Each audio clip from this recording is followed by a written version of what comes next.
Estamos en otra entrevista educativa de Educarchile. En este caso tenemos la posibilidad de conversar con una invitada muy especial, con Judith Warren Little, socióloga, profesora por muchos años de la Universidad de California Berkeley.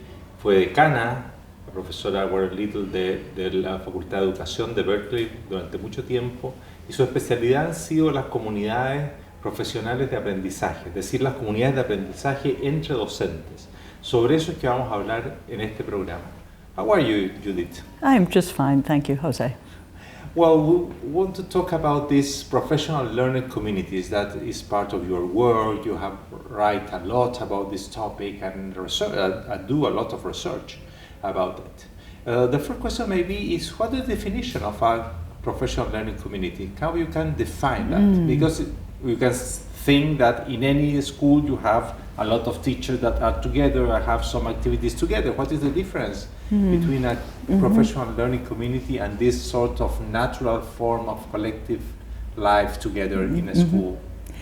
I think we've begun to reserve that term for schools where teachers come together frequently, but really for purposes of digging into questions of their teaching and their students' learning, and really recognizing the complexity of trying to achieve strong educational outcomes for all students.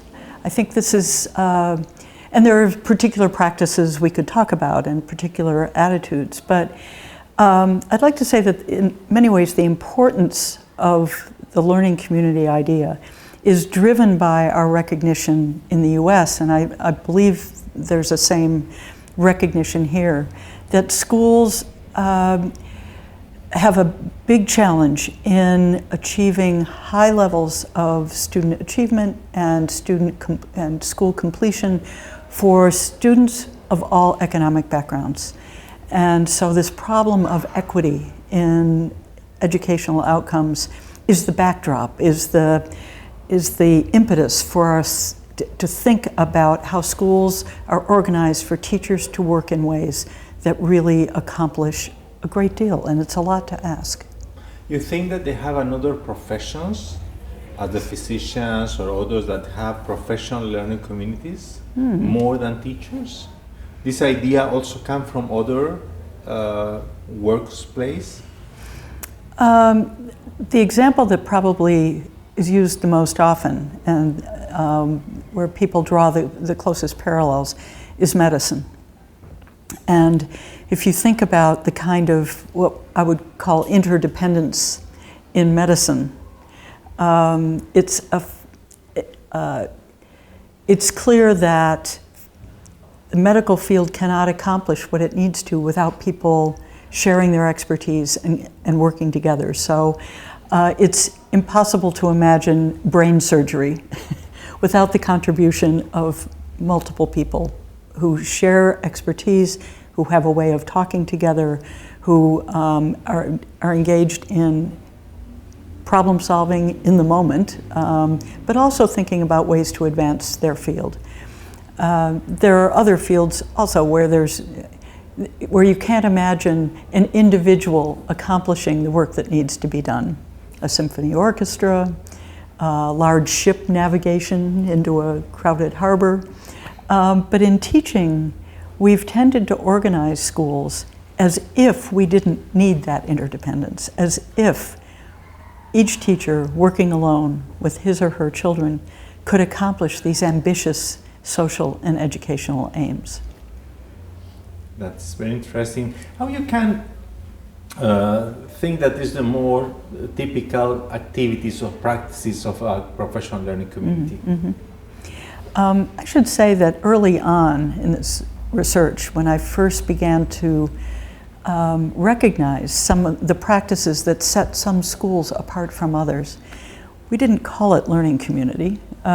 We were just looking at teachers' professional relationships with each other and noticing that in schools that were able to adapt to large-scale external change, school reform, schools that were able to accomplish a lot with vulnerable student populations in urban schools, that the practices of those teachers somehow were different.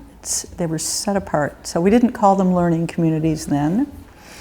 But we did call them schools with very strong norms of collegiality and strong norms of experimentation and innovation. So teachers in those schools talk together frequently and with great specificity about their teaching practices and about what their students were learning. So they would bring samples of student work and examine them together. They observed one another teach. They were observed by their principals. They used observation to really learn about the learning environment in the whole school, but also to give feedback. They developed the materials and ideas of teaching together. They planned together. They shared materials that they got from elsewhere.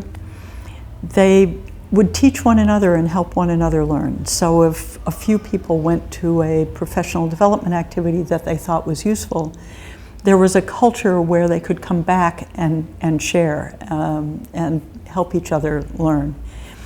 And throughout, as they used those practices, they displayed a curiosity about student learning. They displayed a sense of courage, I think, in questioning their own practice. When students were failing or students were struggling, they didn't assume it was the student's fault or the family's fault. They thought, we must find another way to reach these students. So they questioned their own practice and that they really felt an obligation to keep learning. And those practices, while we saw them among teachers, were also actively supported by the school principal. Why did the school arrive there? How when you analyze that and you compare, and I understand in one of your research you arrive at this conclusion, you see some of the schools that have this professional learning community and others no at all. Yes. And why was the process of this one that arrives to build this kind of other type of relationship and other type of culture, I will say? Well, it's interesting you asked that question, because I think over the years we've developed far more research that locates individual examples of this very strong collaborative culture or professional community. We have far fewer examples of how schools got there, of the process of developing that, because schools, as I'm sure you know, are really not socially or physically organized to make collaboration easy. Schools are organized so each teacher teaches in his or her classroom with his or her students and has independent responsibility for how the class goes. So, you know, it's, in a way, it's unexpected to find this strong relationship. We do have some ideas about this. Certainly school leaders play a big role. And school leaders are sort of catalyzers of this process, of coordinators of this process, partly, facilitators of this process? Yes. I mean, part of it is, I think they see that the goals of the school, trying to achieve the best that the school can achieve, and meeting the challenges of the school, are not pursuits that individual teachers can easily accomplish on their own. That the school as a whole has to tackle the goals and the problems.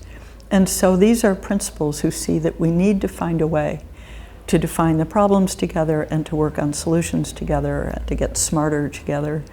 And so they set about finding ways to do that. They create time and space for these kinds of conversations to happen.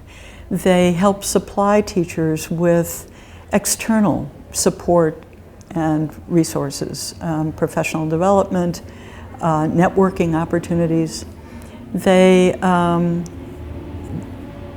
when they meet with teachers for, say, a weekly or a monthly staff meeting, they don't use the time just to talk at teachers about administrative issues. They don't use the time just to supply routine information. They use the time to really have some deeper discussions, some problem-solving discussions, to look at evidence of student learning. They help to cultivate leadership on the part of teachers. So a good principal can see teachers who are respected by other teachers and help those teachers move into leadership roles and help really take some responsibility. So there's just the daily work of saying that you matter as a group, teachers, you matter, and you want to make sure you matter to each other and do something together that it's hard for individuals to do alone. To build these professional learning communities must have maybe some conditions. For example, time to the teachers to be out of the classes and to dedicate some time to work together, to have all these collective actions and to build these professional learning communities. In Chile, we are now we have a new law for the teacher's career that have a more longer time for this non-instructional time or not class, not time just in front of the class for the teachers. What do you think about that? What is this condition of the time crucial, and what are others possibility conditions that you need to impulse this kind of practices? Yes. I think in terms of three different kinds of conditions and supports, kind of structural supports, the cultural, the organizational, the cultural supports, and then some technical supports, tools, resources. But first and foremost among the structural supports, and one that teachers always talk about, is time. So I was very interested to see that in this new law, there is a shift in the ratio of in-class to out-of-class time. And I prefer to think of it in a way that way, a neutral framing of that time, because if we think of it in terms of teaching and non-teaching time, it's as if we think when teachers are out of the classroom and outside the presence of their students, they're not teaching. But of course, there are many teaching tasks that take place outside the classroom. And if you think about the teachers' work with other teachers, teachers' communication with parents, teachers' work with the principal, that's all work of teaching. So the ratio of time in classroom to time outside is crucial to being able to collaborate. Teachers have to have time, just basically they have to have time and space. Many of the teacher groups that we've studied over the years actually, and it's one of the reasons I think that such collaboration is still so rare, is that they're doing it on their own time. They meet after school, they meet on the weekends, they meet in summer without pay. And that's not sustainable as an institutional support for widespread collaboration. So we can't count on people using their personal time to really. It cannot be a sort of heroic that's work. Right. It's a professional work. That's right. It can't be heroic. It must be an ordinary work condition for people as professionals to be able to consult with other professionals and to pursue complicated work with each other's support. So I think that time issue is absolutely central. Another thing that is important, that in Chile we have it's a tradition that you have a weekly meeting among the teachers and the principal or the technical chief of the school and so on. But in some occasions these meetings are really administrative, or how you can define a good meeting in terms of this learning community, how they can use this kind of meeting. You have some lessons learned about that? Yes, I think so. It's important that whoever is facilitating or leading the meeting, and someone needs to be productive, you can't just bring people together in a room and expect something magic to happen. There needs to be something we're working on, an agenda that calls for people to be together. So someone needs, and the group needs to, in a way, agree on something worth working on, but someone needs to take responsibility for creating the setting where the way we're spending time together requires that we be together. So one thing that we've learned is for principals, when they have those meetings, not to use them to just convey information. There are other ways to convey information, especially now that we have all of the electronic resources. So a principal can do an informational bulletin once a week and expect that teachers will read it. It may take a while to get that habit, but you don't use up people's time sitting in a room where they don't need to talk to each other. They're just hearing information. There are other ways of conveying the information. And so the norm can get set that if we're going to use your time to come together, we're going to be doing something that requires us to be together, right? Some kind of problem we're working on. And if that becomes a habit, people can get very good at using even small amounts of time together to move forward. But someone needs to set the task or the agenda so that it's about group discussion and about some problem we're working on or some goal we're trying to achieve that makes clear what the value is of being in the same place at the same time.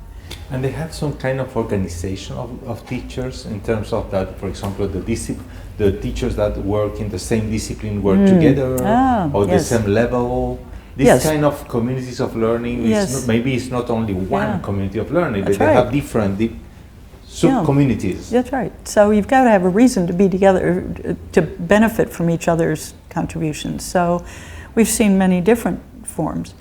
In the secondary schools, often it's the subject department, or even the group of teachers in a subject teaching the same grade level, where they have some reason to benefit from exchange with each other. So that same group of secondary teachers that may meet as a group of mathematics teachers on one day may be meeting on another day with teachers who all teach. For us, the 9th grade entry into high school, into the upper secondary school, is an important year because students often struggle with that transition. So sometimes teachers across subjects, but who all teach 9th grade, will come together to think about ways to support the students in making that transition. So it depends on where the points of common interest are, who's in the room.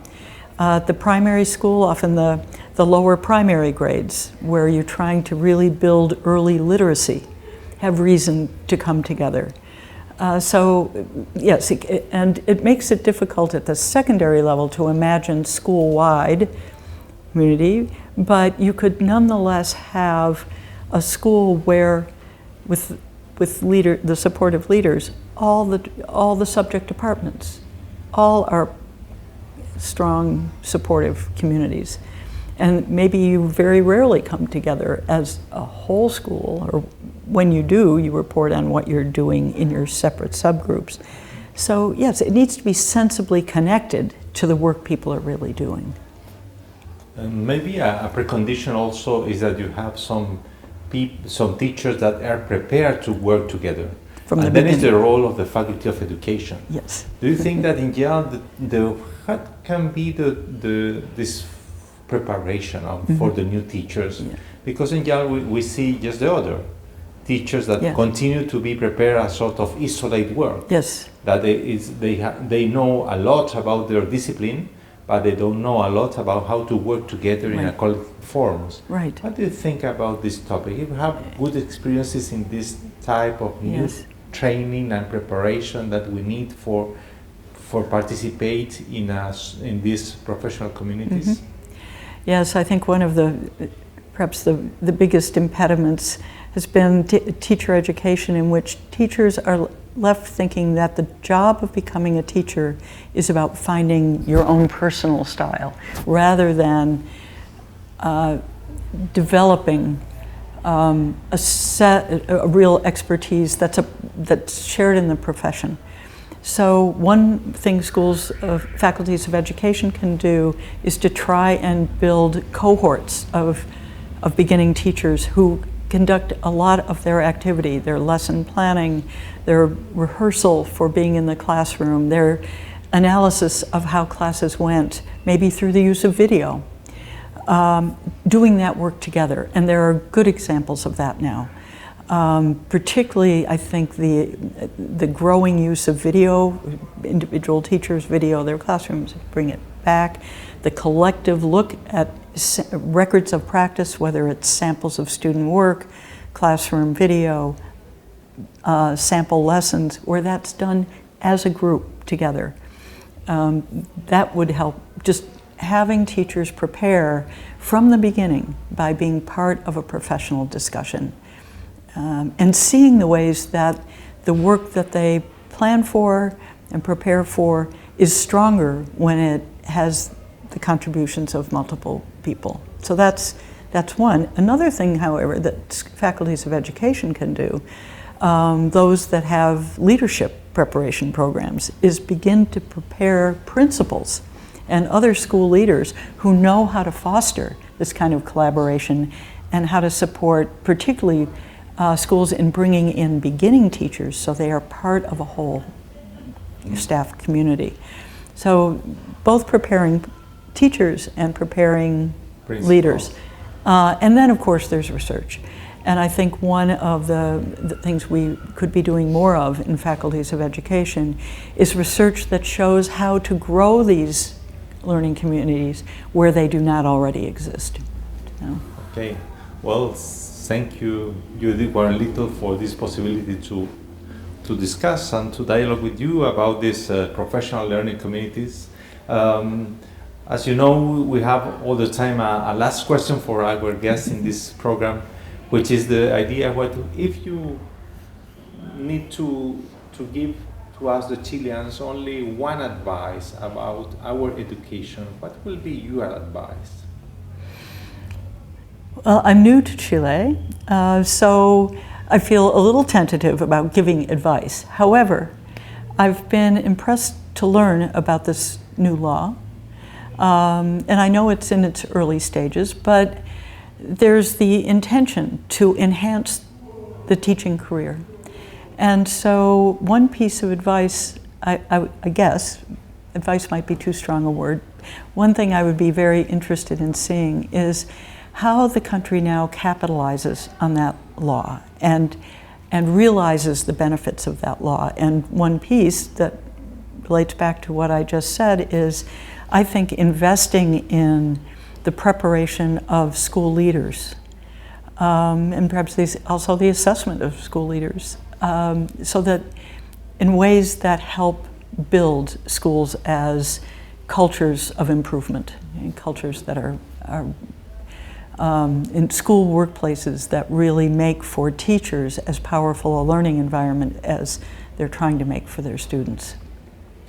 Okay, thank you. Bueno, muchas gracias, Judith Warren Little de la Universidad de California Berkeley, por esta posibilidad de conversar sobre las comunidades de aprendizaje entre profesores. Y a ustedes los dejamos invitados para seguir viendo en Educar Chile otras entrevistas educativas.